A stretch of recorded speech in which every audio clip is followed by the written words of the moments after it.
ومن سيئات أعمالنا من يهده الله فلا مضل له ومن يضلل فلا هادي له وأشهد أن لا إله إلا الله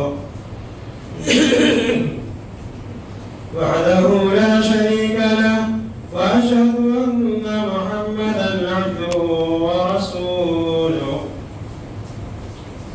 يا أيها الذين آمنوا اتقوا الله حق تقاته ولا تموتن إلا وأنتم مسلمون. يا أيها الناس اتقوا ربكم الذي خلقكم من نفس واحدة وخلق منها زوجها وبث منهما رجالا كثيرا ونساء واتقوا الله الذي تساءلون به والأرحام إن الله كان عليكم رقيبا. يا أيها الذين آمنوا اتقوا الله وقولوا قولا سديدا يصلح لكم أعمالكم ويغفر لكم ذنوبكم ومن يطع الله ورسوله فقد فاز فوزا عظيما. أما بعد فإن خير الحديث كتاب الله وخير الهدي محمد صلى الله عليه وسلم وشر الأمور محدثاتها وكل محدثة بدعة وكل بدعة ضلالة وكل ضلالة في النار. وقال الله تعالى في كلامه المجيد: أعوذ بالله من الشيطان الرجيم. قل إن كان آباؤكم وأبناؤكم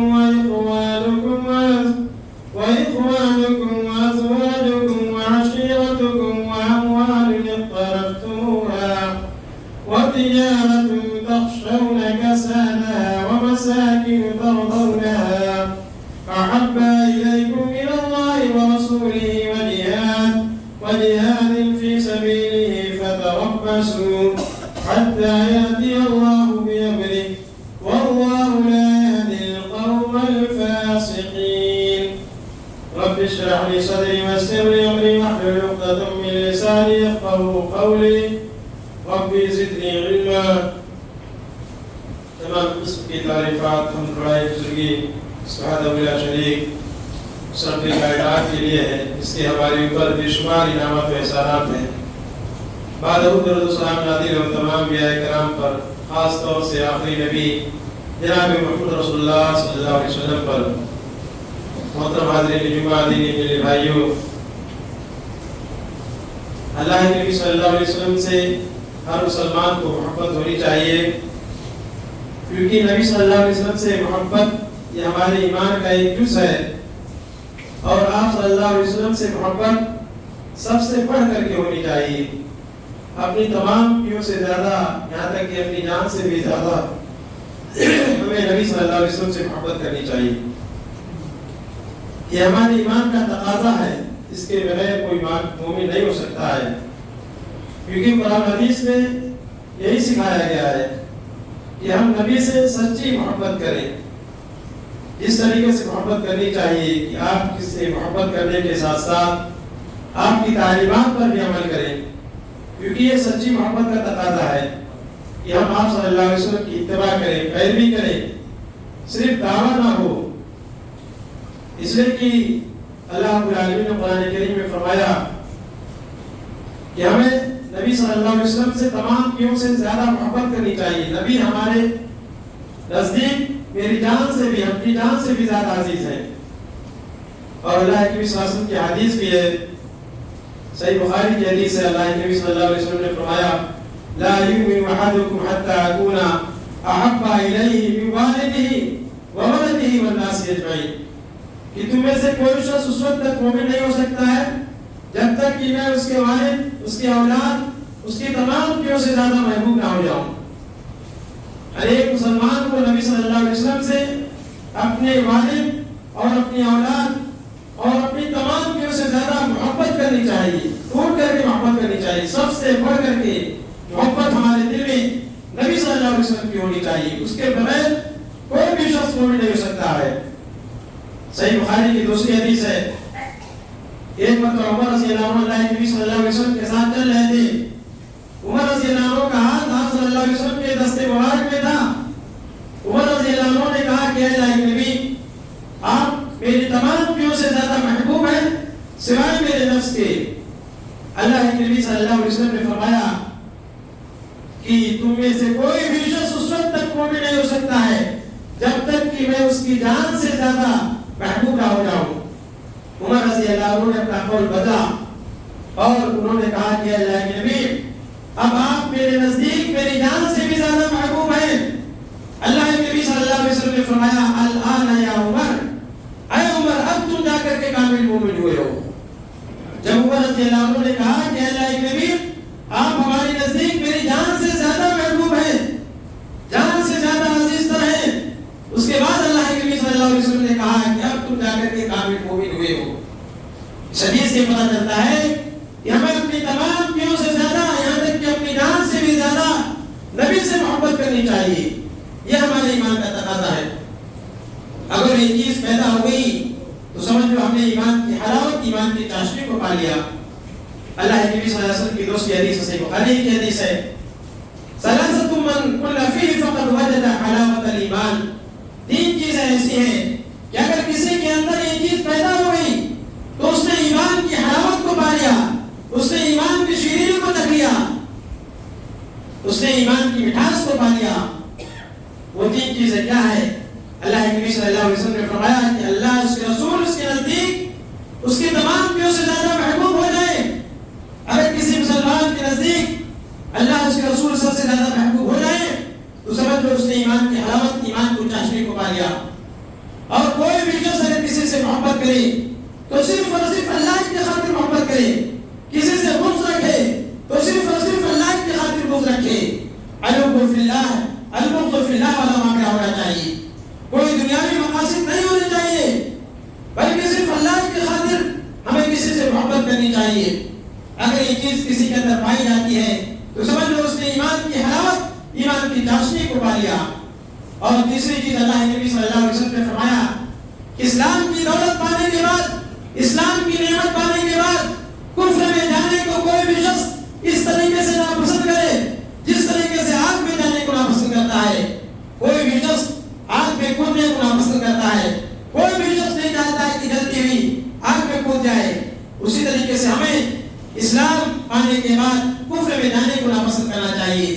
اسلام بہت بڑی نعمت ہے، اللہ رب العالمین نے آپ کو اس نعمت سے نوازا ہے، اس پر آپ کو فخر ہونا چاہیے، بڑا اس کا اظہار کرنا چاہیے۔ ہم مسلمان ہیں، ہمیں اسلام جیسی دولت ملی ہے، ہمیں اس پر فخر ہے۔ اگر یہ کیفیت کسی کے اندر پائی ہوگی تو اس نے ایمان کی حلاوت، ایمان کی چاشنی کو پا لیا۔ اس حدیث سے بھی پتہ چلتا ہے کہ ہمیں اللہ کے نبی صلی اللہ علیہ وسلم سے سب سے بڑھ کر کے محبت کرنی چاہیے۔ اگر ہم نبی صلی اللہ علیہ وسلم سے سب سے زیادہ محبت نہیں کریں گے تو اللہ رب العالمین نے سورہ توبہ میں اس کے لیے سخت وعید سنائی ہے، سخت عذاب کی دھمکی دی ہے۔ اللہ رب العالمین نے سورہ توبہ کے آیت نمبر 24 میں فرمایا قُلْ إِنْ كَانَ آبَاؤُكُمْ وَأَبْنَاؤُكُمْ، اے نبی آپ بیان کر دیجیے، آپ کہہ دیجیے اگر تمہارے آبا و اجداد اور تمہاری اولاد، إِنْ كَانَ آبَاؤُكُمْ وَأَبْنَاؤُكُمْ وَإِخْوَانُكُمْ وَأَزْوَاجُكُمْ، اور تمہارے بھائی اور تمہاری بیویاں، وَعَشِيرَتُكُمْ، اور تمہارے کنبہ قبائل، تمہارا خاندان، وَأَمْوَالٌ اقْتَرَفْتُمُوهَا، اور وہ مال جس کو تم کماتے ہو، وَتِجَارَةٌ تَخْشَوْنَ كَسَادَهَا، اور وہ تجارت جس کی مندی کے سلسلے میں تمہیں خوف لگا رہتا ہے، جس کی کساد بازاری کے سلسلے میں تمہیں ہمیشہ ڈر لگا رہتا ہے، کہیں ایسا نہ ہو ہماری تجارت میں لاس ہو جائے، ہماری تجارت میں کوئی گھاٹا ہو جائے، اس کے گھاٹے کے سلسلے میں تمہیں خوف لگا رہتا ہے۔ وَتِجَارَةٌ تَخْشَوْنَ كَسَادَهَا وَمَسَاكِنُ تَرْضَوْنَهَا، اور وہ گھر، وہ حویلیاں جن میں تم نام رہائش دیتے ہو، جن میں تم عیش و عشرت کی زندگی بسر کرتے ہو، أَحَبَّ الیکم من اللہ ورسولہ، اگر یہ تمام چیزیں اللہ اس کے رسول سے زیادہ محبوب ہیں، وجہاد فی سبیلہ، اللہ کے راستے میں جہاد کرنے سے زیادہ محبوب ہیں، فتربصوا، تو تم اللہ رب العالمین کے عذاب کا انتظار کرو، حتی یأتی اللہ بامرہ، یہاں تک کہ اللہ تعالیٰ تمہارے سلسلے میں کوئی عذاب نازل کر دے، تمہارے سلسلے میں کوئی فیصلہ کر دے۔ اللہ رب العالمین نے سورہ توبہ کی اس آیت میں 8 چیزوں کا ذکر کیا ہے اور کہا ہے کہ اگر ان کی محبت اللہ اس کے رسول کی محبت سے غالب ہوتی ہے تو ایسی صورت میں تمہیں اللہ رب العالمین کے عذاب سے ڈرنا چاہیے۔ 8 چیزیں جن کا ذکر ہے ان سے ہر شخص کو محبت ہوتی ہے، اور ان سے محبت یہ ہماری فطرت میں داخل ہے۔ ہر شخص کو اپنے باپ سے محبت ہوتی ہے، ہر شخص کو اپنی اولاد سے محبت ہوتی ہے، یہ ہماری فطرت میں داخل ہے۔ یہ خونی رشتہ ہوتا ہے، ایک مضبوط رشتہ ہوتا ہے۔ ہر شخص کو محبت ہوتی ہے، اور محبت کوئی معیوب چیز کی نہیں ہے۔ ہر شخص کو اپنے بھائی سے بھی محبت ہوتی ہے، ہر شخص کو اپنی بیوی سے محبت ہوتی ہے، بیوی اور بھائی سے محبت کرنا بھی ہماری فطرت میں داخل ہے۔ اس طریقے سے خاندان جس کا آدمی پلتا بڑھتا ہے، وہ خاندان جو اس کے سکھ درد میں کام آتے ہیں، جو اس کی مصیبت کے وقت اس کا سہارا بن کر کے اس کے سامنے اس کا ساتھ دینے کے لیے کھڑے ہو جاتے ہیں۔ حکومت قبائل اسی طریقے سے مال و دولت سے کس کو محبت نہیں ہوتی ہے؟ ہر شخص کو مال سے محبت ہوتی ہے۔ مال کے لیے آدمی دن و رات دیکھ کر دیتا ہے مال کو کمانے کے لیے۔ تجارت سے محبت ہوتی ہے، ہر شخص اپنی تجارت میں پروفٹ چاہتا ہے، فائدہ چاہتا ہے۔ تجارت سے بھی محبت ہوتی ہے، گھر سے بھی محبت ہوتی ہے، کیونکہ گھر وہ ایسی جگہ ہوتی ہے جہاں سے آدمی سکون حاصل کرتا ہے۔ ایک آدمی جب تھکا مادہ گھر پہ لوٹتا ہے تو گھر پہ اس کو کس طرح سکون ملتا ہے۔ گھر اس کو موسمی آفات سے، مصیبتوں سے بچاتے ہیں، ٹھنڈی کی سردی سے، اس طریقے سے گرمی کی شدت سے اس کو بچاتے ہیں۔ گھر سے بھی ہر شخص کو محبت ہوتی ہے، حویلیوں سے محبت ہوتی ہے۔ محبت کرنا کوئی معیوب چیز نہیں ہے، لیکن معیوب اس صورت میں ہے جب ان چیزوں سے ہم اللہ اس کے رسول سے زیادہ محبت کرنے لگے۔ ہمیں محبت کرنا چاہیے ان چیزوں سے بھی، لیکن اللہ اس کے رسول کی محبت کا جب سوال آ جائے تو سب سے زیادہ ہمیں اللہ اس کے رسول سے محبت کرنی چاہیے۔ یہ ہمارے ایمان کا تقاضا ہے۔ ہمیں نبی سے سب سے زیادہ محبت کرنی چاہیے۔ اگر ہم نبی سے محبت اس طریقے سے نہیں کریں گے جس طریقے سے اللہ تعالیٰ نے حکم دیا ہے تو اللہ رب العالمین نے اپنے عذاب کی دھمکی دی ہے کہ تمہارے اوپر عذاب آ سکتا ہے۔ صحابہ کرام نے اسی طریقے سے محبت کر کے دکھایا۔ میں ان تمام واقعات کو بیان نہیں کر سکتا ہوں، ایک دو واقعے کو میں مثال کے طور پر آپ لوگوں کے سامنے رکھتا ہوں کہ صحابہ کرام کس طرح اللہ کے نبی صلی اللہ علیہ وسلم سے محبت کیا کرتے تھے۔ غارِ یار جن کو کہا جاتا ہے ابو بکر صدیق رضی اللہ عنہ ہجرت کے موقع پر نبی صلی اللہ علیہ وسلم کے ساتھ تھے۔ اللہ کے نبی صلی اللہ علیہ وسلم جب مکہ سے مدینہ ہجرت کرتے ہیں تو غارِ ثور میں جا کر کے پڑھائی کرتے ہیں۔ غارِ ثور میں داخل ہونے سے پہلے ابو بکر صدیق رضی اللہ عنہ غار کے اندر داخل ہوتے ہیں، غار کی صفائی کرتے ہیں۔ غار میں چند سوراخ تھے، ان تمام سوراخوں کو اپنا تہبند پھاڑ کر کے ان سوراخوں کو بند کر دیتے ہیں، لیکن ایک سوراخ باقی بچتا ہے۔ اس کے اوپر اپنی ایڑی اپنا قدم رکھ کر کے اللہ کے نبی صلی اللہ علیہ وسلم کو اندر طرف کرتے ہیں۔ اللہ کے نبی صلی اللہ علیہ وسلم غار کے اندر داخل ہوتے ہیں۔ آپ صلی اللہ علیہ وسلم تھکے مارے تھے، تھوڑی دیر میں نیند آپ کو آغوش میں لے لیتی ہے، آپ صلی اللہ علیہ وسلم سو جاتے ہیں۔ لیکن ہوتا یہ ہے کہ ابو بکر صدیق رضی اللہ عنہ کو اندر سے ایک موذی دعوت ڈس لیتا ہے۔ ابو بکر صدیق رضی اللہ عنہ بے چین ہو جاتے ہیں، پریشان ہو جاتے ہیں، لیکن نبی صلی اللہ علیہ وسلم سے اس طرح محبت کرتے ہیں کہ آپ صلی اللہ علیہ وسلم سوئے ہوئے ہیں، تکلیف سے بے چین ہیں، لیکن نبی صلی اللہ علیہ وسلم کو جگانا تک مناسب نہیں سمجھتے ہیں۔ آپ کی نیند میں خلل ڈالنا تک مناسب نہیں سمجھتے ہیں۔ آخرکار میں پریشانی بڑھ جاتی ہے اور ان کی آنکھوں سے گرم گرم آنسو جب گرنے لگتے ہیں، اور جب گرم گرم آنسو یہ رخسار مبارک پر پڑتے ہیں، اللہ کے نبی صلی اللہ علیہ وسلم بیدار ہو جاتے ہیں۔ آپ صلی اللہ علیہ وسلم ابو بکر صدیق رضی اللہ عنہ کے چہرے کو دیکھتے ہیں، پوچھتے ہیں ابو بکر بتاؤ ماجرا کیا ہے، تمہیں کون سی تکلیف پہنچی ہے، آخر تم رو کیوں رہے ہو؟ ابو بکر صدیق رضی اللہ عنہ کہتے ہیں کہ اللہ کے نبی شاید کسی موذی دعوت نے مجھے دس کیا ہے۔ اللہ کے نبی صلی اللہ علیہ وسلم اپنا دعا میں دھیان لگاتے ہیں اور ان کو شفا مل جاتا ہے۔ تو اس واقعے کو یہاں پہ ذکر کرنے کا مقصد یہ ہے کہ ابو بکر صدیق رضی اللہ عنہ اسی طریقے سے تمام صحابہ نبی صلی اللہ علیہ وسلم سے بے انتہا محبت کیا کرتے تھے، اپنی جان سے بھی زیادہ محبت کرتے تھے۔ صرف صحابہ ہی نہیں بلکہ صحابیات بھی اسی طریقے سے اللہ کے نبی صلی اللہ علیہ وسلم سے محبت کرتی تھی۔ ایک انصاریہ عورت تھی، غزوہ احد کے موقع پر ان کا شوہر شہید ہو جاتا ہے، ان کا باپ شہید ہو جاتا ہے، ان کا بھائی شہید ہو جاتا ہے، لیکن وہ پوچھتی ہے کہ بتاؤ نبی کی حالت کیسی ہے؟ جب تک ان کو نبی کا چہرے کا دیدار نہیں کرا دیا جاتا ہے اس وقت تک ان کو چین نہیں ملتا ہے۔ اللہ کے نبی صلی اللہ علیہ وسلم کو جب دیکھ لیتی ہے تو کہتی ہے کل مصیبت بعد کا جلل، ہر مصیبت آپ کے بعد ہنچ ہے۔ اگر آپ ہیں تو ہمیں کسی چیز کی پرواہ نہیں ہے۔ ذرا غور کیجیے، باپ شہید ہو چکا ہے، بھائی شہید ہو چکا ہے، بیٹا شہید ہو چکا ہے، شوہر شہید ہو چکا ہے، لیکن اس صحابیات کو نبی صلی اللہ علیہ وسلم کی فکر ہے، کیونکہ صحابیات بھی نبی صلی اللہ علیہ وسلم سے اپنی جان سے زیادہ محبت کیا کرتی تھی۔ ہر مومن مرد، ہر مومن عورت کو چاہیے کہ اپنے نبی سے سب سے زیادہ محبت کرے، اس کے بغیر کوئی بھی شخص کامل مومن نہیں ہو سکتا ہے۔ ہمیں اللہ کے نبی صلی اللہ علیہ وسلم سے محبت کرنی چاہیے، اور ساتھ ہی ساتھ محبت کے جو تقاضے ہیں ان تقاضوں پر بھی عمل کرنا چاہیے۔ اگر ہم آپ سے محبت کا دعویٰ کریں لیکن اگر ہم آپ کے فرمودات پر عمل نہ کریں، آپ کے مشن کو آگے نہ بڑھائیں، تو ایسی صورت میں یہ محبت جھوٹی محبت ہوگی، صرف ہمارا دعویٰ ہوگا، دعویٰ بغیر دلیل کے ہوگا۔ اس لیے کہ دنیا میں کہ آپ کسی سے اگر محبت کرتے ہیں تو آپ اس کی ایک ایک بات کو مانتے ہیں۔ اگر آپ اپنے دوست سے محبت کرتے ہیں اور دوست کی بات کو نہیں مانیں گے تو دوست سمجھ جائے گا کہ یہ جھوٹی محبت کر رہا ہے، یہ محبت کر رہا ہے، محبت کے دعوے میں سچا نہیں ہے۔ اس طریقے سے اگر آپ نبی سے محبت کا دعویٰ کرتے ہیں لیکن اگر آپ کے فرمودات پر عمل نہیں کرتے ہیں، آپ نے جن چیزوں کا حکم دیا اس کو بجا نہیں آتے ہیں، تو ایسی صورت میں آپ کی محبت بھی جھوٹی ثابت ہوگی، آپ کا دعویٰ بھی جھوٹا ثابت ہوگا۔ اگر ہم سچی محبت کرتے ہیں تو ہمیں چاہیے کہ نبی صلی اللہ علیہ وسلم سے سب سے زیادہ محبت کریں اور آپ کی اطاعت بھی کریں۔ اللہ رب العالمین نے فرمایا قل ان کنتم تحبون اللہ فاتبعونی یحببکم اللہ ویغفر لکم ذنوبکم۔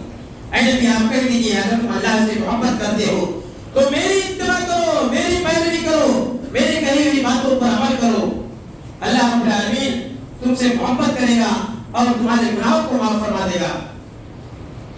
اگر ہم نبی سے محبت کرتے ہیں تو ہمیں چاہیے کہ ہم نبی کی اتباع کریں، نبی کی اطاعت کریں، نبی کی کہی ہوئی باتوں پر عمل کریں۔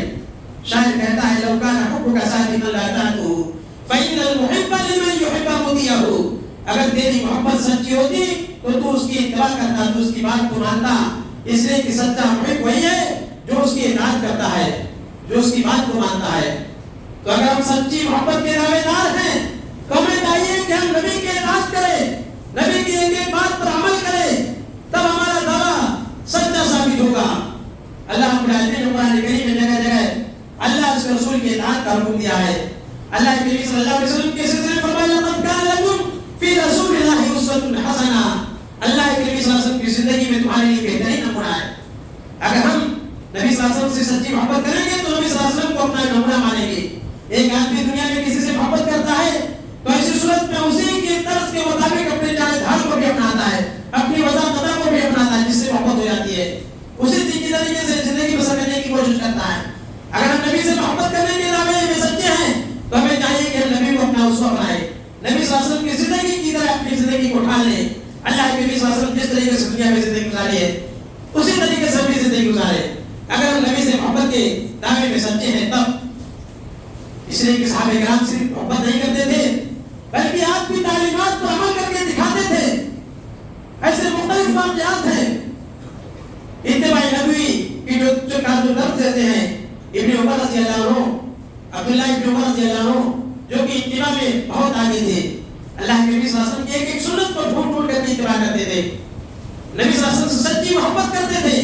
اسی لیے جب حج عمرے کے موقع پر جاتے تھے تو اللہ کے نبی صلی اللہ علیہ وسلم نے جس موقع پر قضاء حاجت کی تھی اسی جگہ پہ وہ بیٹھتے تھے، اگر تو ان کو ضرورت محسوس نہیں رہتی تھی۔ یہ نبی صلی اللہ علیہ وسلم کی اتباع کا یہ نمونہ تھا، کیونکہ نبی صلی اللہ علیہ وسلم کی ایک ایک چیز کو اپناتے تھے۔ اس طریقے سے اللہ کے نبی صلی اللہ علیہ وسلم نے اگر کسی چیز کا حکم دے دیا تو صحابہ کرام فوراً اس پر عمل کرتے تھے۔ خلیہ مسدی کے بارے میں اللہ کے نبی صلی اللہ علیہ وسلم نے فرمایا نعم الرجل خلیہ مسدی لولا طول عمره والاستقامة لسانه، کہ خلیہ مسدی رضی اللہ عنہ اتنے بہترین صحابی ہیں، اگر ان کے بال تھوڑا چھوٹے ہوتے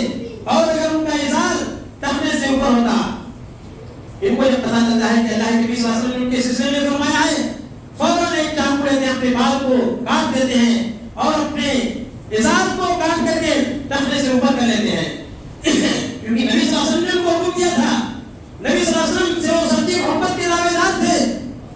اس طریقے سے ابو جری روایت کرتے ہیں کہ ایک مرتبہ اللہ کے نبی صلی اللہ علیہ وسلم فرمایا لا تسبوا احدا، کہ تم کسی کو گالی نہ دینا۔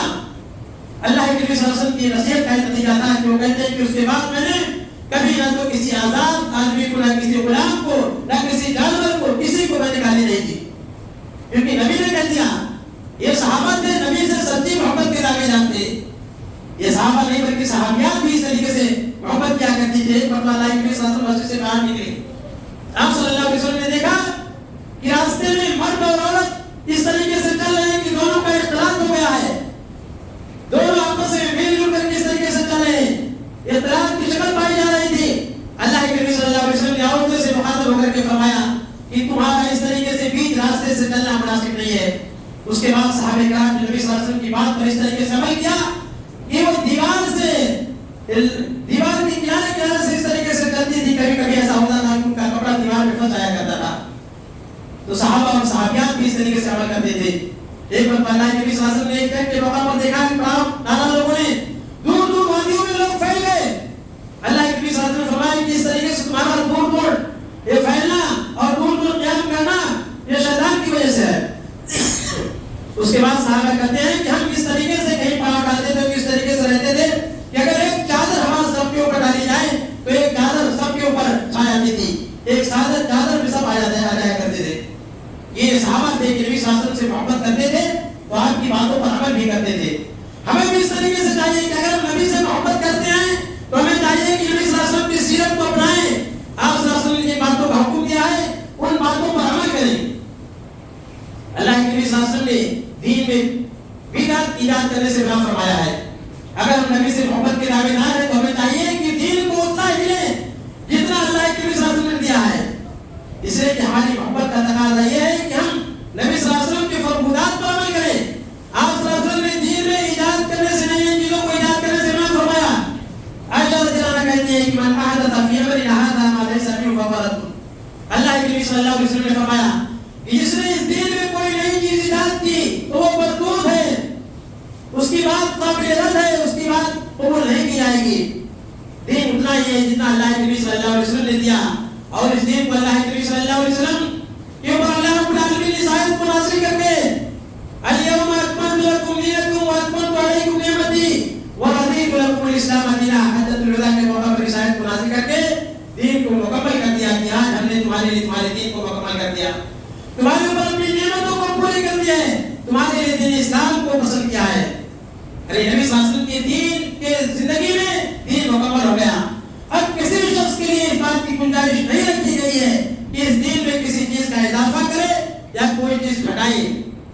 اگر کوئی بدعت حسنہ کے نام پر دین میں نئی نئی چیزوں کو ایجاد کرتا ہے تو اس کا شمار بھی بدعت میں ہوگا، اگر بظاہر وہ چیز کتنی خوشمد بھی نہ ہو، بظاہر ایسا لگتا ہو کہ یہ محبت کی دلیل ہے، لیکن نبی نے اگر اس چیز کو نہیں کیا ہے تو ہمارے لیے نبی صلی اللہ علیہ وسلم سے محبت کی دلیل نہیں ہو سکتی ہے۔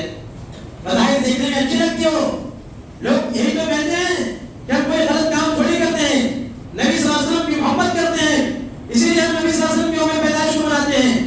لیکن سوال یہ ہے کہ اللہ کے نبی صلی اللہ علیہ وسلم کی زندگی میں بھی تو آپ کے یوم پیدائش کا دن آیا، یہ دن تو آیا۔ اللہ کے نبی صلی اللہ علیہ وسلم 40 سال کی عمر میں نبی بنائے گئے، 40 سال کے بعد آپ صلی اللہ علیہ وسلم 23 سال اور باحیات رہے، زندہ رہے۔ اس موقع پر 23 مرتبہ نبی صلی اللہ علیہ وسلم کی زندگی میں یہ ربیع الاول کا مہینہ آیا، ربیع الاول کی 12 تاریخ کی آئی۔ کیا اللہ کے نبی صلی اللہ علیہ وسلم نے اپنی یوم پیدائش منائی؟ آپ کی وفات کے بعد صحابہ جو آپ سے جس قدر محبت کرتے تھے، جان سے زیادہ عزیز سمجھا کرتے تھے، عروہ بن مسعود الثقفی جب صلح حدیبیہ کے موقع پر صلح کے دفعات کو طے کرانے کے لیے اپنی قوم کا نمائندہ بن کر کے جب جاتا ہے اور وہاں صحابہ کرام کو جب وہ دیکھتا ہے کہ صحابہ کرام نبی سے کس قدر محبت کرتے ہیں کہ نبی جب کسی بات کا حکم دیتے ہیں تو تمام لوگ اس حکم کی بداوری کے لیے دوڑ پڑتے ہیں اور لگتا ایسا ہے کہ آپس میں جھگڑ پڑیں گے۔ اگر وہ وضو کرتے ہیں تو وہ وضو کا پانی زمین پر گرنے نہیں پاتا ہے، بلکہ کسی صحابی صحابی کے ہاتھ میں پڑتا ہے اور اس کو تبرک کے لیے اپنے جسم پر مل لیتے ہیں. یہاں تک کہ اگر وہ تھوکتے ہیں تو تھوک کو بھی صحابہ کرام اپنے جسم پر مل لیا کرتے تھے. اس قدر محبت کرتے تھے صحابہ نبی صلی اللہ علیہ وسلم سے. لیکن آپ صلی اللہ علیہ وسلم کی وفات کے بعد اگر یہی محبت کی دلیل ہوتی تو صحابہ بھی نبی صلی اللہ علیہ وسلم کے یوم پیدائش مناتے, عید میلاد مناتے. لیکن اللہ کے نبی صلی اللہ علیہ وسلم کے صحابہ نے کبھی بھی نبی صلی اللہ علیہ وسلم کے یوم پیدائش نہیں منایا. آپ کے بعد تابعین کا دور آیا اور ان ادوار کو اللہ کے نبی صلی اللہ علیہ وسلم نے سب سے بہتر دور قرار دیا. خیر القرون قرنی ثم الذین یلونہم ثم الذین یلونہم. سب سے بہتر دور میرا دور ہے, پھر اس کے بعد میرے صحابہ کا دور ہے, پھر اس کے بعد تابعین کا دور ہے. صحابہ کرام نے اپنے دور میں بھی نبی صلی اللہ علیہ وسلم کی یوم پیدائش نہیں منائی. تابعین کا جب دور آیا تابعین نے بھی نبی صلی اللہ علیہ وسلم کی یوم پیدائش نہیں منائی. اگر یہ چیز محبت کی دلیل ہوتی, اگر یہ چیز جائز ہوتی, اگر اس کا شمار دین میں سے ہوتا تو صحابہ کرام جو ہم سے کہیں زیادہ محبت کرتے تھے وہ بھی نبی صلی اللہ علیہ وسلم کی یوم پیدائش مناتے. لیکن کہیں اس کا ثبوت نہیں ملتا ہے. 7ویں صدی ہجری میں اس کا رواج ہوتا ہے, اس کے بعد لوگ اس میں بڑھ چڑھ کے حصہ لینے لگتے ہیں. جس چیز کی ایجاد 7ویں صدی ہجری میں ہوئی ہے اس کا شمار دین میں سے کیسے ہو سکتا ہے؟ آپ ذرا غور کیجیے, دین تو نبی صلی اللہ علیہ وسلم کے دور میں مکمل ہو گیا ہے. اسی لیے ہمیں چاہیے کہ اگر ہم نبی سے سچی محبت کرتے ہیں تو ہمیں دین پہ اتنا ہی عمل کرنا چاہیے جتنا اللہ کے نبی صلی اللہ علیہ وسلم نے دیا ہے, جس پر صحابہ کرام نے عمل کیا ہے. ارباز بن ساریہ رضی اللہ عنہ سے مروی حدیث ہے, وہ کہتے ہیں کہ وعدہ رسول اللہ صلی اللہ علیہ وسلم موعظۃ بلیغہ. اللہ کے نبی صلی اللہ علیہ وسلم نے ایک مرتبہ ہمیں بہت ہی فصیح و بلیغ نصیحت فرمائی. ذرفت بها القلوب, ذرفت بها العیون, وجلت بها القلوب. ایسی نصیحت کہ ہمارے دل رہ گئے, ہماری آنکھوں سے آنسو جاری ہو گئے. ہم نے اللہ کے نبی صلی اللہ علیہ وسلم سے کہا کہ اللہ کے نبی لگتا ایسا ہے کہ کوئی الوداعی نصیحت ہے, جس طریقے سے کوئی شخص کہیں سے جب رخصت ہوتا ہے تو آخر میں نصیحت کرتا ہے. یہ نصیحت تو مجھے ایسے معلوم ہو رہی ہے. اس لیے آپ صلی اللہ علیہ وسلم سے درخواست کیا کہ اللہ کے نبی آپ ہمیں کوئی نصیحت کر دیجیے. آپ صلی اللہ علیہ وسلم نے فرمایا وصولکم بتقوی اللہ, میں تمہیں اللہ کے تقوی کی وصیت کرتا ہوں. اللہ کے تقوی کو لازم پکڑو اپنے اندر, اللہ کا خوف پیدا کرو. اور اللہ کے نبی صلی اللہ علیہ وسلم نے فرمایا میں یعیش بعدی فصلا اختلافا کثیرا, جو شخص میرے پاس زندہ رہے گا تو بہت سارے اختلافات کو دیکھے گا. ایسی صورت میں اللہ کے نبی صلی اللہ علیہ وسلم نے فرمایا کہ تم میری سنت کو لازم پکڑنا, میرے صحابہ کی سنت کو لازم پکڑنا. وَإِيَّاكُمْ وَمُحْدَثَاتِ الْأُمُورِ, اور دین میں نئی نئی چیزوں کو ایجاد کرنے سے بچنا. فَإِنَّ كُلَّ مُحْدَثَةٍ بِدْعَةٌ, اس لیے کہ ہر نئی چیز بدعت ہوتی ہے. وَكُلَّ بِدْعَةٍ ضَلَالَةٌ, اور ہر بدعت یہ گمراہی ہوتی ہے. اللہ کے نبی صلی اللہ علیہ وسلم نے فرمایا کہ میرے بعد بہت سارے اختلافات دور ہو جائیں گے, مسلمانوں میں مختلف فرقے پیدا ہو جائیں گے, کوئی کچھ دعویٰ کرے گا, کوئی کچھ دعویٰ کرے گا. ایسی صورت میں تم دیکھنا میری سنت کیا ہے, میرے صحابہ کا طریقہ کیا ہے, میری سنت کو لازم پکڑنا, میرے صحابہ کے طریقے کو لازم پکڑنا. آج کے دور میں اتنے سارے اختلافات ہیں, کوئی کہتا ہے منانا چاہیے, کوئی کہتا ہے نہیں منانا چاہیے. ایسی صورت میں ہر مسلمان کی ذمہ داری بنتی ہے کہ نبی صلی اللہ علیہ وسلم کے طریقے کو دیکھے. کیا اللہ کے نبی صلی اللہ علیہ وسلم نے کہیں حکم دیا ہے؟ نہیں حکم دیا ہے. کیا آپ کے صحابہ نے آپ صلی اللہ علیہ وسلم کے یوم پیدائش منائی ہے؟ نہیں منائی ہے. تو پھر ہمیں نہیں منانا چاہیے. دین اتنا ہی ہے جتنا اللہ کے نبی صلی اللہ علیہ وسلم نے اپنی امت کو دیا ہے. ترکت فیکم امرین لن تضلوا ما تمسکتم بہما کتاب اللہ و سنتی. آپ صلی اللہ علیہ وسلم نے فرمایا میں تمہارے درمیان دو چیزوں کو چھوڑ کر کے جا رہا ہوں, کتاب اللہ, اللہ کی کتاب, اور میری حدیثیں. تم جب تک ان پر عمل پیدا رہو گے کبھی بھی گمراہ نہیں ہو سکتے ہو. ہمارے لیے دلیل قرآن ہے, اللہ کی کتاب, اور حدیث ہے جو رسول اللہ صلی اللہ علیہ وسلم کی باتیں ہیں. اس کے علاوہ ہمیں کسی چیز کی ضرورت نہیں ہے. قرآن و حدیث ہمارے لیے کافی ہے. دیکھنا چاہیے قرآن میں حدیث میں کہیں اس بات کا حکم ہے, کہیں اس بات کا حکم نہیں ہے. ہمیں دین اتنا ہی لینا چاہیے جتنا اللہ کے نبی صلی اللہ علیہ وسلم نے دیا ہے. اگر ہم اس میں نئی نئی چیزوں کو ایجاد کریں گے تو ایسی صورت میں ہم گمراہی کا دروازہ کھولیں گے, ہم بدعتیوں میں ہمارا شمار ہوگا. اس لیے کہ بظاہر تو یہ چیز اچھی لگتی ہے, لوگ کہتے ہیں کہ کیا غلط ہے, اس میں کوئی ہم غلط کام نہیں کرتے ہیں, لیکن اس میں بہت سارے غلط کام ہوتے ہیں. سب سے پہلی بات تو ہے کہ رسول کی مخالفت ہوتی ہے اور نبی صلی اللہ علیہ وسلم کی لائن شریعت میں اضافہ کیا جاتا ہے, جو سب سے بڑی گمراہی ہے اور بدعت کی دلیل ہے. اس طریقے سے مسلمان کی صرف اور صرف توحید ہے, لیکن لوگوں نے ایک تیسری چیز کا بھی اضافہ کر دیا. اللہ کے نبی صلی اللہ علیہ وسلم نے اپنے صحابہ کو, اپنے امتیوں کو صرف کہ عید الفطر عید الاضحیٰ، لیکن عید میلاد النبی اگر کوئی ایجاد کرتا ہے تو وہ کہ وہ تیسری عید کا اضافہ کرتا ہے. ہمارے لیے کوئی تیسری عید نہیں ہے، صرف دو عید ہے. اور اس کو عید کہنا بھی صحیح نہیں ہے، اس لیے کہ عید الفطر اور عید الاضحیٰ جن کو عید کا دن کہا گیا ہے اس دن روزہ رکھنے سے منع کیا گیا ہے. جبکہ آپ صلی اللہ علیہ وسلم پیر کے دن پیدا ہوئے اور پیر کے دن کے روزے کے بارے میں پوچھا گیا تو اللہ کے نبی صلی اللہ علیہ وسلم نے فرمایا کہ اس دن میری پیدائش ہوئی، اسی لیے اللہ کے نبی صلی اللہ علیہ وسلم اس دن روزہ رکھتے تھے. اگر یہ عید کا دن ہوتا تو اس دن روزہ رکھنے سے منع کیا گیا ہوتا، لیکن اللہ کے نبی صلی اللہ علیہ وسلم نے خود اس دن روزہ رکھا ہے. تو اس کو عید کہنا بھی سرے سے بدعت ہے اور گمراہی ہے. اس کو عید آپ کہہ بھی نہیں سکتے ہیں. اور نبی صلی اللہ علیہ وسلم کی پیدائش تو 9 ربیع الاول کے دن ہوئی. تحقیق سے جو چیز ثابت ہے وہ یہ کہ اللہ کے نبی صلی اللہ علیہ وسلم 9 ربیع الاول کے دن پیدا ہوئے. 12 ربیع الاول کے دن آپ صلی اللہ علیہ وسلم کی وفات ہوئی تھی. بہت سارے لوگ یہ کہتے ہیں کہ 12 ربیع الاول ہی کے دن پیدا ہوئے، 12 ربیع الاول ہی کے دن وفات ہوئی تھی، جبکہ تحقیق سے یہ چیز ثابت نہیں ہے. 9 ربیع الاول کو آپ پیدا ہوئی تھی. اور وفات کے بارے میں سب کا اتفاق ہے کہ 12 ربیع الاول کے دن اللہ کے نبی صلی اللہ علیہ وسلم کی وفات ہوئی. وہ دن تو صحابہ کرام کے لیے کیسا دن تھا کہ عمر رضی اللہ عنہ جیسے صحابی یہ بوکھلا گئے اور انہوں نے کہا کہ جو شخص کہے گا کہ محمد کی وفات ہو گئی ہے میں اسی تلوار سے اس کی گردن اڑا دوں گا. اور وہ صدیق رضی اللہ عنہ آتے ہیں، لاش مبارک کو بوسہ دیتے ہیں، اس کے بعد خطبہ دیتے ہیں اور کہتے ہیں کہ من کان یعبد محمدا فإن محمدا قد مات. جو شخص محمد کی عبادت کرتا تھا وہ سن لے کہ محمد صلی اللہ علیہ وسلم کی وفات ہو گئی ہے. ومن کان یعبد اللہ فإن اللہ حی لا يموت. اور جو اللہ کی عبادت کرتا تھا وہ جان لے کہ اللہ زندہ ہے، اللہ کے اوپر کبھی موت آنی نہیں ہوگی.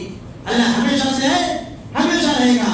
وما محمد الا رسول قد خلت من قبله الرسل. محمد صلی اللہ علیہ وسلم تو صرف اللہ کے رسول ہیں، اور جس طریقے سے دیگر رسول آئے دنیا سے چلے گئے اس طریقے سے آپ صلی اللہ علیہ وسلم کے اوپر اگر وفات تاری ہو جائے گی یا آپ قتل کر دیے جائیں گے، شہید کر دیے جائیں گے تو کیا تم یہودیوں کے بن بن جاؤ گے، مرتد ہو جاؤ گے؟ اس آیت کی ابو بکر صدیق رضی اللہ عنہ تلاوت کی تھی. اس کے بعد صحابہ کرام کے درمیان سے اختلاف ختم ہو گیا تھا. یہ دن ایسا تھا کہ انس رضی اللہ عنہ کہتے ہیں کہ سب سے گراں دن تھا ہمارے لیے. فاطمہ رضی اللہ عنہ کہتے ہیں اگر میرے اوپر پہاڑ بھی ڈال جاتا تو میرے لیے اس سے زیادہ کم ہوتا. میں اس وقت سے کیا میرے والد کی وفات ہو گئی تھی. لیکن اسی دن لوگ خوشیاں مناتے ہیں، اسی دن لوگ رقص و سرور کی محفلیں قائم کرتے ہیں، اس دن لوگ کس طریقے کے دل آزادی والے نعرے لگاتے ہیں، ایسے نعرے لگاتے ہیں جس سے خود مسلمانوں کے دوسرے فرقے والوں کو تکلیفیں پہنچتی ہے، ان کی دل آزادی ہوتی ہے. اس طریقے سے اس موقع پر ایسی محفلیں بھی قائم کرتے ہیں جس میں نعت میں غلو کیا تھا اللہ کے نبی صلی اللہ علیہ وسلم کے سلسلے میں، جبکہ اللہ کے نبی صلی اللہ علیہ وسلم نے اپنے سلسلے میں غلو کرنے سے منع فرمایا. لا تقولوا كما تقول النصارى عيسى ابن مريم. آپ نے فرمایا اس طریقے سے تم لوگ مجھے مت پڑھاؤ جس طریقے سے عیسائیوں نے عیسیٰ کو پڑھایا تھا. میں اللہ کا بندہ ہوں، تم لوگ مجھے اللہ کا بندہ اور اللہ کا رسول کرو.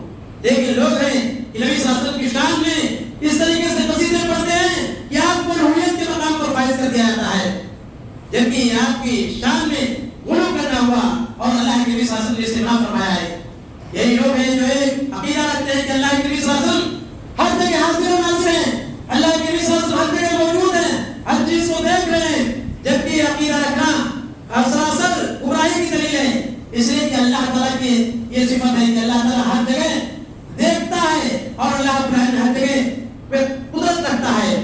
لیکن یہ لوگ نبی صلی اللہ علیہ وسلم کو ہر جگہ حاضر و ناظر مانتے ہیں اور کس طریقے سے متضاد باتیں کرتے ہیں. یہ ایسی محفلیں ہوتی ہیں، نعت خوانی کی محفلیں ہوتی ہیں، اچانک کھڑے ہو جاتے ہیں اور کہتے ہیں کہ دیکھو اللہ کے نبی صلی اللہ علیہ وسلم کی تشریف آوری ہوئی ہے. آپ کے ادب میں تمام لوگ کھڑے ہو جاتے ہیں. جب اللہ کے نبی صلی اللہ علیہ وسلم ہر جگہ حاضر و ناظر ہے تمہارے عقیدے کے مطابق تو پھر تشریف آوری کا کیا مطلب؟ پھر ان کے ادب میں کھڑے ہونے کا کیا مطلب؟ ذرا سوچیے، غور کیجیے. اللہ کے نبی صلی اللہ علیہ وسلم جس چیز کو اپنی زندگی میں پسند نہیں کرتے، صحابہ کہتے تھے کہ ہم جانتے تھے کہ اللہ کے نبی صلی اللہ علیہ وسلم اس بات کو ناپسند کرتے ہیں کہ جب آپ ہماری مجلسوں میں تشریف لائیں تو ہم کھڑے ہو کر کے آپ کا استقبال کریں. اسی لیے اللہ کے نبی صلی اللہ علیہ وسلم جب ہمارے مجلسوں میں آتے تھے تو ہم کھڑے ہو کر کے آپ کا استقبال نہیں کرتے تھے. کہنے کا مطلب یہ ہے کہ ہمیں نبی صلی اللہ علیہ وسلم سے اگر سچی محبت کی دعویٰ کرنا ہے تو ہمیں چاہیے کہ ہم آپ صلی اللہ علیہ وسلم کی سنت کی اتباع کریں، آپ صلی اللہ علیہ وسلم کی فرمودات پر عمل کریں، ورنہ ہماری محبت جھوٹی ثابت ہوگی. ہم آپ صلی اللہ علیہ وسلم کی سیرت کا مطالعہ کریں. آج کتنے افسوس کی بات ہے، لوگ نبی صلی اللہ علیہ وسلم کی سیرت کے بارے میں نہیں جانتے ہیں. اگر ان سے دنیا کی چیزوں کے بارے میں پوچھا جائے سب چیزیں بتا دیں گے، لیکن نبی صلی اللہ علیہ وسلم کے خاندان کے بارے میں، آپ کی بیویوں کے بارے میں، اس طریقے سے آپ کی دیگر چیزوں کے بارے میں پوچھا جائے تو لوگ نابالغ ہوتے ہیں، ناواقف ہوتے ہیں. تو اگر ہم نبی صلی اللہ علیہ وسلم سے محبت کے دعوے دار ہیں تو ہمیں آپ کی سیرت کو پڑھنا چاہیے اور اس کو اپنی زندگی میں نافذ کرنا چاہیے. اللہ رب العالمین سے دعا ہے کہ اللہ تعالیٰ ہمیں اپنے نبی سے سچی محبت کرنے کی توفیق عطا فرما. رب العالمین تو ہمیں نبی صلی اللہ علیہ وسلم کی اتباع اور پیروی کرنے کی توفیق عطا فرما. رب العالمین تو تمام مسلمانوں کو شرک و بدعت سے بچا. رب العالمین تو تمام مسلمانوں کو قرآن حدیث کے مطابق زندگی گزارنے کی توفیق عطا فرما. رب العالمین ہمیں سے جو مت چکے اپنی قبروں کو نور سے بھر دے، ان کو جنت الفردوس میں جگہ دے. ہمیں سے جو مریض ہیں ان کو شفا کلی عطا فرما دے. رب العالمین تمام مسلمانوں کے درمیان اتحاد و اتفاق پیدا کر دے. رب العالمین دنیا کی کسی کونے میں مسلمان پریشان حال ہیں تو اللہ تعالیٰ مسلمانوں کی غیبت میں دفرا. رب العالمین کو ہمیں جب تک زندہ رکھ، ایمان پر زندہ رکھ اور ہمارا خاتمہ خیر پر کر. آمین. وآخر دعوانا الحمد للہ صلی اللہ علیہ نبی.